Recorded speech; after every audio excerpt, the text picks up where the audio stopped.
Pasangan kumpul kebo ini pun akhirnya bertengkar hebat. Wanita kaya itu akhirnya memutuskan untuk pergi walaupun lelaki pemalas dan manja ini berjanji untuk mengubah cara hidupnya. Namun Yamini yang sudah tidak tahan lagi dengan tingkah lakunya tetap saja meninggalkan Gautam pergi. Setelah ditinggalkan Yamini, Gautam menjadi frustasi dan dengan marah menghancurkan semua barang-barang di rumah itu. Di sisi lain, Yamini yang pergi kembali ke rumah ayahnya. Di sini Yamini menangis dan menyesali perbuatannya. Kepergian Yamini juga membuat Gautam menyesali sikapnya selama ini karena Yamini menganggap Gautam lelaki manja dan pemalas, sehingga di depan Putu Yamini dia berjanji akan melanjutkan niatnya untuk menjadi seorang penulis seperti sebelumnya. Dia termotivasi untuk membuktikan kepada Yamini yang telah meninggalkan dirinya. Dia pun kemudian mendapatkan inspirasi dari kisah seorang istri yang diselingkuhi oleh suaminya pegawai tambang batu bara. Kisah ini sangat mengiris hati Gautam. Meskipun kini Gautam tidak lagi bersama dengan Yamini, namun Gautam sangat mencintai Yamini dan dia pun mulai menulis novel pertamanya, di mana kisah ini berawal dari kehidupan seorang wanita di desa bernama Suparna yang menikah di usia muda dengan pria maskulin bernama Srinu. Suparna yang tidak berpendidikan seringkali dimarahi oleh Srinu karena kebodohannya. Di rumah itu Srinu juga tinggal bersama dengan orang tuanya, sehingga Suparna pun harus mengurus suami dan mertuanya itu. Setiap pagi Srinu dan ayahnya kerap kali bertengkar panjang. Bagi Srinu, ayahnya sangat tidak berguna karena menjadi beban hidupnya. Mendengar itu, ayah Srinu tersinggung dengan ucapan anaknya itu yang tidak tahu membalas budi kepada orang tua. Hari ini tiba-tiba segerombolan pekerja tambang mendatangi Srinu.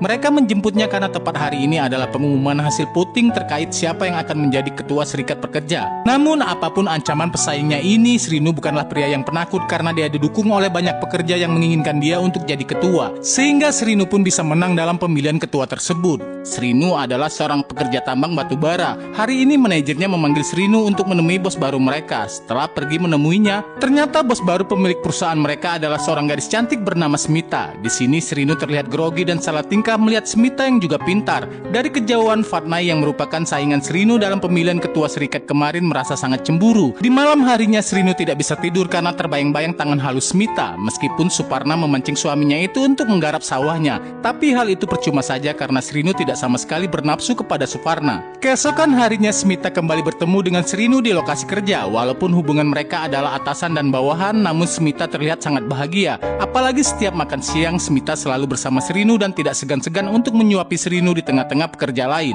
Keesokan harinya Srinu dan Suparna mendapatkan panggilan dari kepala sekolah karena anak mereka mendapatkan nilai yang buruk. Namun di sini Srinu bukanlah menyalahkan dirinya yang selalu sibuk di tempat kerja, melainkan dia memarahi Suparna yang tidak bisa mendidik anak mereka di rumah. Tapi berbeda halnya ketika dia sudah bertemu dengan Smita kembali atasannya ini. Srinu malah terlihat baik-baik saja tanpa bertingkah sedikit pun, sedangkan Fatnai dan temannya menaruh curiga dengan hubungan mereka. Dan setelah semuanya selesai, Smita yang banyak maunya ini meminta Srinu agar mengantarkan dia ke pusat perbelanjaan. Sankin asiknya menemani bosnya ini sampai